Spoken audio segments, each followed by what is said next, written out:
we have our opening keynote with the amazing Quincy Larson. This has been something I've been excited about for a while because we did meet Quincy a while ago to talk about this, and unbelievably inspired straight away.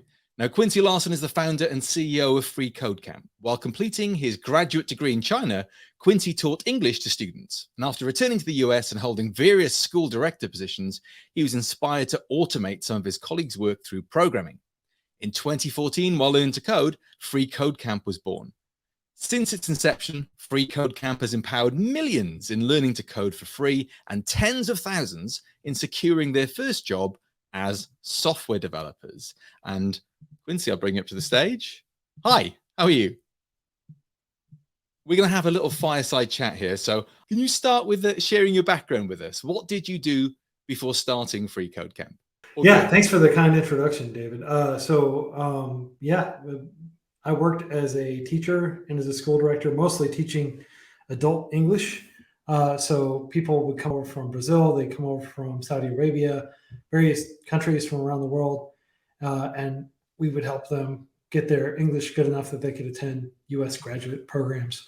So that was the main thing that our school did. And I was very fortunate in that I got to work at several different schools and work as a school director at schools in China and in the United States. So that was my background, really. It was adult education. And I just wanted to learn more about programming and technology so I could potentially make my school more efficient. And I was just amazed at how little programming I needed to be able to make substantial changes and improvements to some of our schools' workflows, as far as like dealing with grade reports, dealing with immigration reports, things like that. And it really made the teachers' lives easier, which made everybody happier, which made, the students got to spend more time with the teachers, everybody won. So that was my first taste of the power that software has to transform organizations. And from there, I just went like off the deep end, like just coding nonstop. I got really into it for about 9 months. I was going to a hackathon every weekend.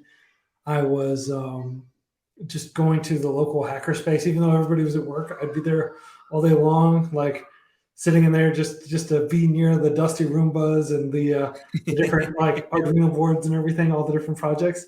And I just grinded through tons of, textbooks and things like that to learn more about like Python and JavaScript. And then I got a job as a developer after about 9 months. And I got to work on a team of software engineers and learn from them. And eventually I was like, I want to help other people do this too. So that began my series of experiments that ultimately, all of which failed prior to creating freeCodeCamp project. And that one took off. And I'm just what inspired the start of freeCodeCamp then? Because clearly you were motivated by the programming and how efficient it was to automate that work. But what sort of made you go, I need to share this? Yeah, I mean, I'm a teacher. I guess I think many people in the audience can probably relate. Like you learn something, you want to go turn around and teach other people. And the things I learned were so profoundly useful. The cloud, this was like 2011, 2012, 2013. Like that's the area when I was really like learning basics as a developer. And the cloud was coming online and you could just go and spin up a server and spin up a database and be serving actual visitors for $30-$40 a month in server fees, right? And nowadays you can use tools like Replit to just get a service online for free, right? So like the barriers were falling so rapidly. The challenge was not getting the technology to use it. It was knowing what to do once you had the technology. And so I sensed that there was an opportunity to improve upon some of the many excellent, MOOCs, massive open online courses, textbooks, online. There were lots of really good online paid courses at the time and things like that. But I was like, let's make a totally free one. So the 60% of people in the world who don't have a credit card are living off less than $10 a day, so they can learn these skills too. So that was a big impetus for just like freeCodeCamp, like make it completely free, socioeconomically blind. I mean, you still, up until recently, you still needed to have an actual laptop to do it, but you can now do a lot on a mobile phone, and the freeCodeCamp Android app is getting better and better every week. So, and I think Replit runs pretty well on mobile too. So, yeah, we do, and big news coming in that direction very soon. Spoilers. Uh, but you said you're a teacher, and I think everyone in the audience can relate to the fact that we feel this like urge to impart our wisdom and help other people get better at things. So how do you teach? Why do you use the techniques that you like to use, and what are they?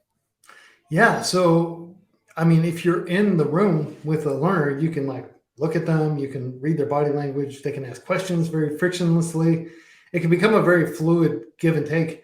You can stand in front of a whiteboard, explain the concept, look at them like, are they getting it? We don't have that luxury online. I mean, we could, in theory, create like, video communication. And of course, with the pandemic, lots of schools have had to move to kind of distance learning. But what we did was we decided, okay, let's just focus, instead of focusing on instruction, let's focus on instructional design.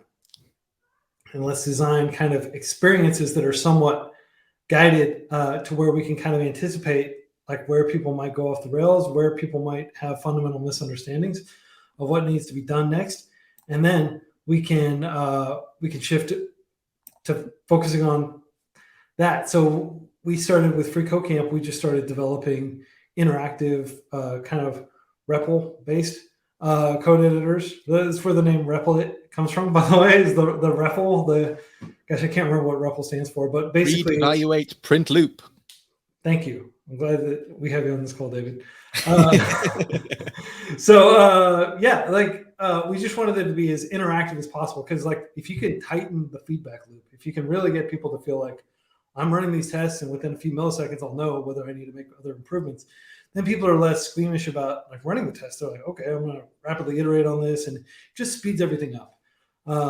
So we did everything client side, running in the browser. And you could just go through and learn HTML, CSS, JavaScript right in the browser. And then we're using Replit for some of our Python curriculum and other things where you need to have like an actual proper backend to transpile or compile the programming languages and run the tests and everything. So you mentioned the difference between instruction and instructional design. Most of us are classroom teachers. We're there with the student, trying desperately to get that instruction sometimes followed, because we might have a big class, we might have students that are not that engaged. What lessons can we learn from instructional design techniques? How can that help us, do you think? Yeah, well, I mean, instructional design is it's very similar to instruction, but you have to kind of predict what they're going to think. Like, so if you've ever written a textbook, or if you ever even designed like a worksheet to hand out to your students, to some extent, you've already done instructional design. There's nothing like fancy. It's a fancy sounding term, but basically it's just like preparing learning resources, essentially. But a lot of it is just empathy. Like in that, luckily, since I just learned programming, I had kind of a beginner's mindset. I hadn't lost all that. So a lot of times you'll talk to like these kids who learned programming, or maybe they're not kids, maybe they're grown adults, but they learned programming when they were kids. And for them, programming's always kind of been easy because they've forgotten all the difficulty they had when they were first starting, or they were little kids and they didn't really think too much of it, because when you're a kid, you have infinity time, but the reality is I suspect programming is hard for virtually everybody. And it's just that a lot of people have forgotten that difficulty. And it's easy for even me, like when I was first learning concepts about, relational databases and scripting languages 10 years ago, it's easy for me to look back and like gloss over a lot of the conceptual stumbling blocks that I encountered along the way. So if you're, a good teacher is constantly steeping themselves in learners and getting feedback on like, okay, like what's the pioneering frontier of this kid's like, understanding of this concept, or like how far along are they, like what have they previously learned, what are the prerequisites that I may need to kind of fill in just so they can get through this one particular exercise without having to go back and like teach them all the foundational knowledge. So we do a lot of that, because in a perfect world we would be able to just carve out months and months of people's lives that they could go and learn all the foundational math, foundational critical thinking and reasoning and everything that underpins computer programming. But if they're trying to get a job within the next 12 months or so, they should really be focused on the higher level of abstraction tools and just dive in. That's our philosophy. So I hope that sufficiently answers your question. But no, that was great. I'm sorry.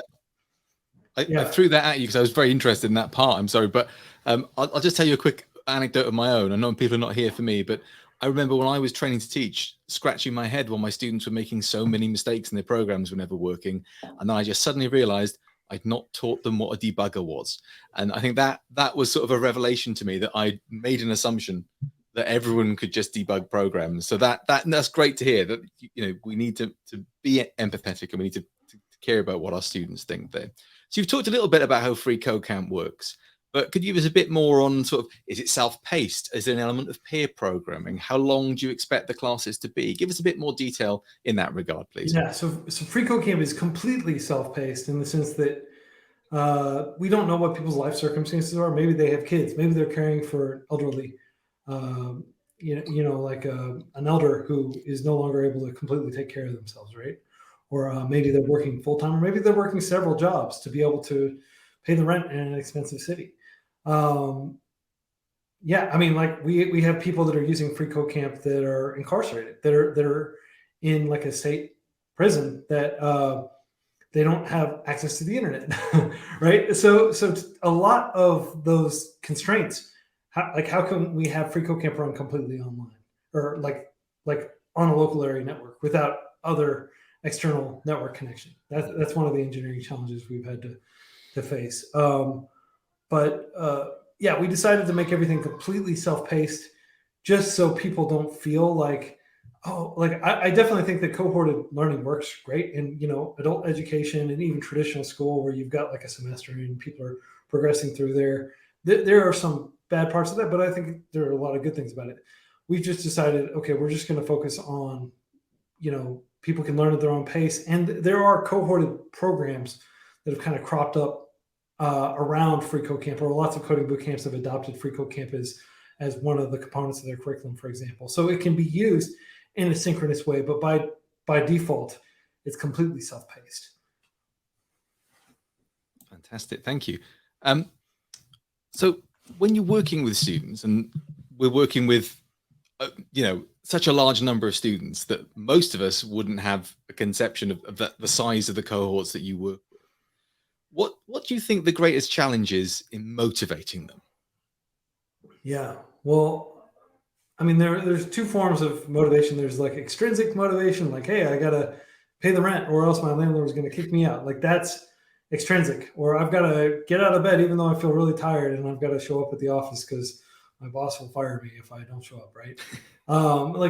Hopefully many people have managed to escape that exact circumstance where they have some flexibility in those regards. But I would say that the hardest part, the other one is intrinsic. And I often joke that if somebody wants it bad enough, they will go to the library and they'll check out 20-year-old textbooks, and they'll just use the library computers and they'll pull up Replit or something. They'll just start coding right there on their notepad or something like that and running it locally. And they will figure out a way to get it. If they have sufficient intrinsic motivation, you can do anything if you are sufficiently compelled to do it, right? We have plenty of examples of this throughout human history.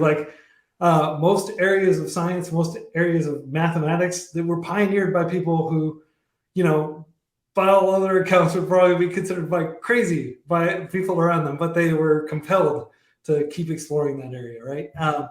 So we don't really have to worry as much about the people that have a high degree of intrinsic motivation. They're going to figure out how to get past the potential, imperfections in the freeCodeCamp learning experience, right? But it's a spectrum, right? And just over here, you have people that are moderately, reasonably motivated, but they're also busy and they're easily distracted by, kids or work-related stuff. And you need to be respectful of their time. You need to be respectful of their attention. So a tremendous amount of work goes into just refining it, having as smooth a learning curve as possible, making sure that people, if we detect a lot of people getting stuck on a particular challenge for more than 2 or 3 minutes, they're just stuck there. Or if people are tweeting or sharing on Reddit or other places hey, I'm really having trouble with this particular challenge. And we have the freeCodeCamp forum. That's kind of the canary in the coal mine. Like the moment the forum, like if people are all talking about the same step in a project, or if they're talking about the same project, or some aspect of the learning experience, not even necessarily related to learning, but like I keep not understanding how this concept works or something like that, then that's a good indication that we need to figure out how to cover that a little earlier in the curriculum. Or a lot of people would complain like, oh, I can't retain everything I'm learning. So that we responded to that feedback by just adding a little bit more spaced repetition and reiterating on concepts and figuring out new ways to introduce old concepts into new projects so that they get a little more review. Mm-hmm. So yeah, a lot of it is just listening to people and taking their feedback seriously. That's amazing, because it sounds like, on a massive scale, you're essentially doing what we do in a classroom of 30 or less. And when we see that those 30 people get stuck on the same thing, we know we've probably done something wrong. But you've got that at a scale of what, millions of people shouting at you in forums, presumably. So there's a bit of a scale difference there. But you mentioned a few bits about, as you've been talking about, the level of abstraction that people need to get jobs. So what should we as educators be doing to prepare students for real world skills and jobs? What should we be looking at? Well, I think so. I hope this doesn't seem overly like opinionated, but like I think that there's a natural reaction that like, hey, like our computer science curriculum is not that different than it was in the 1990s, but technology is dramatically different. People don't generally start with Java. Most new projects are like Python projects or JavaScript projects, like Node.js projects, right?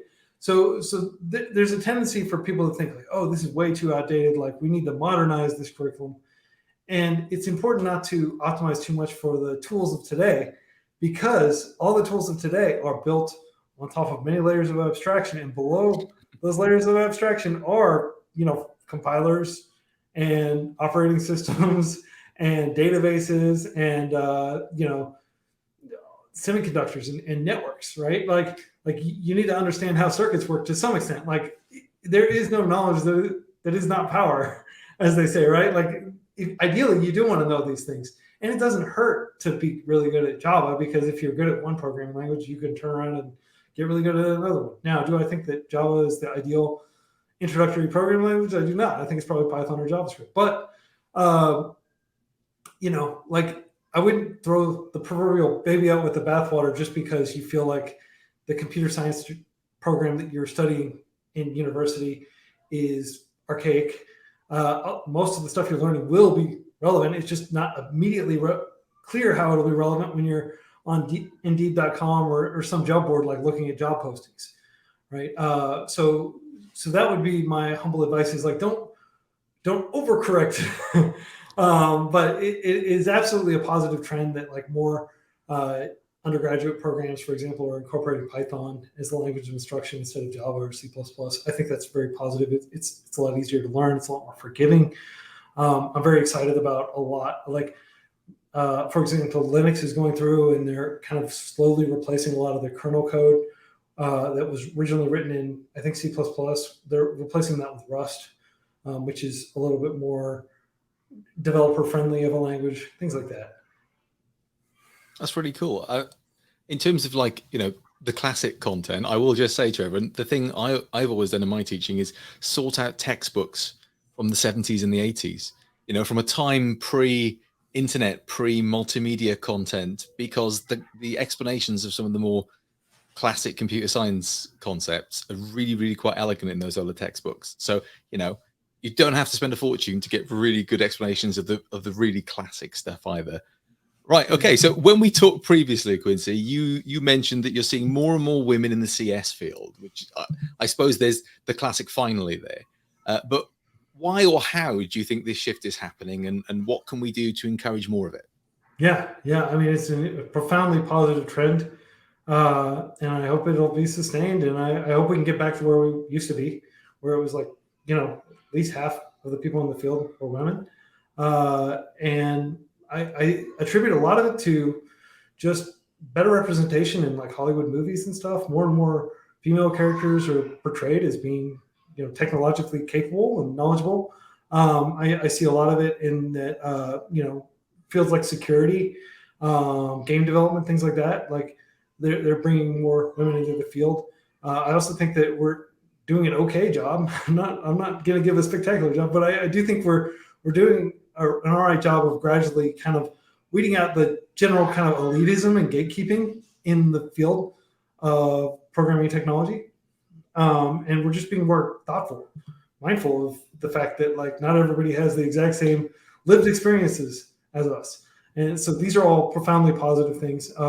Just from freeCodeCamp's perspective, I will tell you that when we started back in 2014, 2015, like the earliest we had any sort of data, and this is all anonymized, Google Analytics data, by the way. So we don't actually collect the gender of people who use freeCodeCamp, but Google Analytics like can kind of infer that, and so they have these tables, and we got up to 20%. We were pretty happy that we even got to that because, but over the years it's crept up, and now more than a third, I think about 36% of people who use freeCodeCamp's core curriculum are women.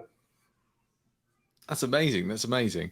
And it does seem like it's trending towards that 50%, where hopefully that's the healthiest place for it to be. Yeah, or 51%, because women actually there are more women on Earth than there are men. Yeah. I was reminded of that stat the moment you said it then. This one is really relevant to the both of us, I think, because obviously I believe this is the way forward because I moved to work for Replit. But how is learning to code through an online platform better for the next generation of coders, do you think? Yeah, so obviously there are drawbacks. Like I said earlier, there's high bandwidth in-person communication, like looking at somebody's face, looking at their posture, listening to the tone of their voice. Like so much information, you kind of like shave away layers as you move to the digital realm. But there are some tremendous benefits, and I'm going to focus on those. So again, I don't want to dismiss like the downsides of that, but I'm going to focus on the positive. One very profoundly positive thing is people can do it whenever they want. They don't have to bother a teacher. They don't have to wake a teacher up who's in a dramatically different time zone and be like, hey, I've got a question. I'm stuck on this thing, right? Like things can be relatively asynchronous, and that is profoundly positive. The other thing is the marginal cost of serving, like, 1 million people use freeCodeCamp a day. If the 1 million person, I don't know if that's grammatically correct, if they log on to freeCodeCamp, it's not causing any substantial new strain on our servers. It's not costing us a lot, right? So you get these profoundly downward sloping marginal costs associated with having additional learners. And you can write once and read many, as they say.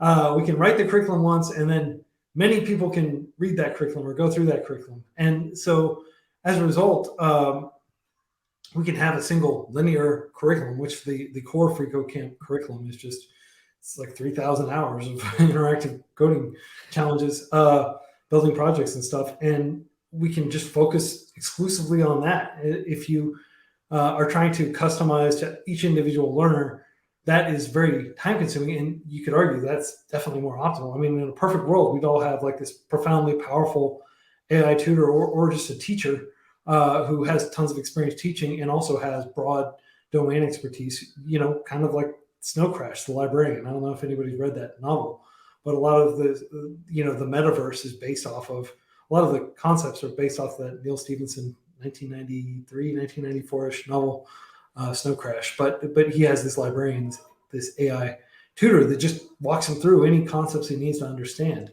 And, we'll get there. And I do think that increasingly more and more teachers are going to be moving from one-on-one instruction or 1 to 20, 30, whatever your student-teacher ratio is. They're going to be moving to doing instructional design and then doing like one-off meetings with their learners and kind of flipped classroom models and things like that. But I think the biggest assets, again, the fact that you can have instant feedback, you can rewind a video as many times as you want, and the teacher's not going to get annoyed at having to restate themselves because the teacher has already said everything and it's been recorded, right? And we've had, courses that have been broadcast on TV in the 60s and 70s, right? Like remote learning is not anything new. And we've learned a lot of lessons along the way. But interactive, near real time remote learning. That I think is a very powerful, relatively new phenomenon. Fantastic. Now, you mentioned cost there, so I just want to ask you, why free, and what's important about it, and what do you think the challenges are of that model that you've picked? Yeah, so education doesn't have to be free. Obviously, there are costs associated with developing freeCodeCamp. Thankfully, we have about 8,200 people around the world who donate to freeCodeCamp each month. We've been able to get some grants from different tech companies, including Replit, which we're very grateful for, to develop courses. So, like ideologically, I just felt very strongly like if we want to be accessible to everyone, we should be free. Just because there are so many people that are unbanked, there are so many people that even if they had $1 that they give us, they wouldn't necessarily have a credit card or some reliable way to send those funds. And I'm optimistic that like there's so much experimentation and research and payments and all this stuff, and hopefully we'll have dramatically decreasing transaction costs and all those things. But still, like it's nice to just not have to worry about paying for something, and to have a minority of people, our donors, cross-subsidize development of this resource for everyone. And if you look at Wikipedia, for example, which was a huge proof of concept that freeCodeCamp is based upon, they can be completely free and they can run all these servers, they can localize in all these different languages, and they can build increasingly better kind of like article editing software each year. And they could do that because they do have some people who support. And so the minority can make it possible for the majority to have it for free. And you get this experience, even with universities, you often have this, like you'll have kind of mega donors, like Michael Bloomberg gave $1 billion to Johns Hopkins University. And that's a profound gift that basically makes it to where they can dramatically reduce costs, or they can even allow for more people to attend for free. So we're optimistic that over time, freeCodeCamp, eventually we're going to have people that go on to accomplish great things, found companies that will be able to give us large gifts like that. And we've already had a few instances of alumni giving us large gifts. So that those few will make it possible for the many to learn for free. That's amazing. That's really inspiring. Thank you for that. I'm going to ask a question now, which is based on something we've discussed previously, and based on one of the people that Amjad mentioned earlier on. But why do you think Discord bots inspire so many people to want to learn programming? Well, I think Doom, which was developed not too far from where I'm living here in Texas, we're very proud of that here, by the way. Like id Software and like 3D graphics and all that experimentation that came out of that. I think that video games, the fact that you could go in, you could just hack on them, you could build your own mods and do all that stuff. I think that was profoundly inspirational for an entire generation of people that got into the field. And now I think people are still getting in through game development, but they're also getting in through community development tools. And Discord is clearly kind of like a juggernaut in the community space. And they made it a point to have like a pretty open API to where you can easily build out different functionality, and also running a natural text recognition and like all these other things that you can do. They make a pretty good entry point for somebody who just wants to like, look, mom, I can, whenever I type this, the bot replies with this. That's pretty convenient, huh? Like it can go and fetch, I get order via pizza, stuff like that, right? I don't know if Discord bots can do that yet, but like every generation has kind of like it's a big thing that draws people in to learn more about programming technology. Like I think like the show Mr. Robot has probably done as much to encourage people to get into programming technology, information security as anything, because it made that stuff cool. And video games made math and computer science cool for an entire generation. Now security is doing that, and I think community tools are doing that, and social media are doing that. Cool. So on the subject of math then, although CS does require some logical thinking, what are freeCodeCamp doing to eliminate the stigma that a strong math background is necessary to be a successful programmer? Yeah, well, so obviously, as I said earlier, there is no knowledge that is not power. In a perfect world, everybody would take, calculus and statistics and, potentially even combinatorics and things like that. But I do think that you certainly don't need a lot of those skills, or you can kind of fill in on the fly on the job. There for years, and I think this is partially due to the way computer science curriculums are structured. Like often the computer science program is based out of the math department at the university, at least here in the US. And as a result, a lot of people think it's primarily quantitative in nature, when in reality, you're so many layers of abstraction above the actual calculations that unless you're going way down to do some like extremely high performance coding, you probably don't have to think that much about it. Like, yeah, it'll come up in interviews. You'll need to learn some math if you want to get a job designing but like if you're designing for example, anything that would involve machine learning, you probably need to know a lot of math. If you're trying to work as a data scientist, you do need to learn a lot of math. But if you want to work as a front-end developer, or even like a full-stack developer, I think the actual math that you're going to encounter on a day-to-day basis that you're actually going to need to have a strong conceptual understanding in is limited. So we don't teach any math in the freeCodeCamp core curriculum.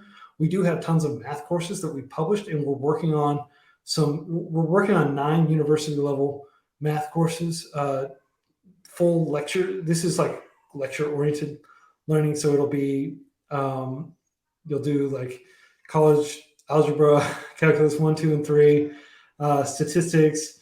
You'll do a whole lot of stuff. And that all feeds into like the more classic kind of like algorithmic thinking and things like that. But again, that's like the actual entry point. And you can always go back and get a master's degree in computer science, or you can just do some math courses online or something like that. You can definitely fill that in. But one of the most frustrating things that I hear from people is, "Oh, I suck at math. I could never be a programmer." And I just want to say, look, there's so much more to programming than math. It's really just this pretty limited thing that you really only use in certain instances. Like, don't let your fear of math or like any misconceptions you think about not being wired for math. First of all, I can assure you that if you sit down and put in the time and you have a good teacher, you have good learning resources, you can absolutely learn math, right? It's not that much harder than learning, a foreign language or learning a lot of other different concepts that we've proven time and time again. The human brain is extremely elastic. It can learn these things. It's just a question of priority. Should you prioritize learning math? No, we think you should prioritize learning JavaScript, SQL, Git, Linux, Python, things like that, because those are what are actually going to be using on the job as a software developer. And, you can always learn more as you move up the ranks. Absolutely. I mean, in my previous job, I inherited the situation where I was one of the few subjects who got to choose the students that selected my subject. I get the list with their math levels next to them. I never even read them. I just said yes to all of them because I agree. It doesn't have to be the limiting factor, does it? And I suppose I'm going to limit the questions we've got because we are getting towards the end now. But I want to ask you this one because I think this is important given what we just talked about. What's the biggest misconception about the field of software engineering, particularly? So there's a quote, Gerald Weinberg. He's a professor, like CS professor, did a lot about the psychology of software development, I believe. He said this quote, and I've always thought it was really awesome and funny, but also profound. He said, "If we built buildings the way that software engineers code programs, the first woodpecker would herald the end of civilization." Software engineering as a discipline is so new and so rough. I mean, I would not fault like an aeronautics or like an aerospace engineer or like a semiconductor engineer or somebody like that. Like I wouldn't fault them for not like considering it real engineering, because if you think about it, first of all, like there's nothing mission critical about software in most cases. Like you have these very dramatic blow ups where like like Facebook goes down for like 6 hours because like this cascading failure that was all, bad engineering really.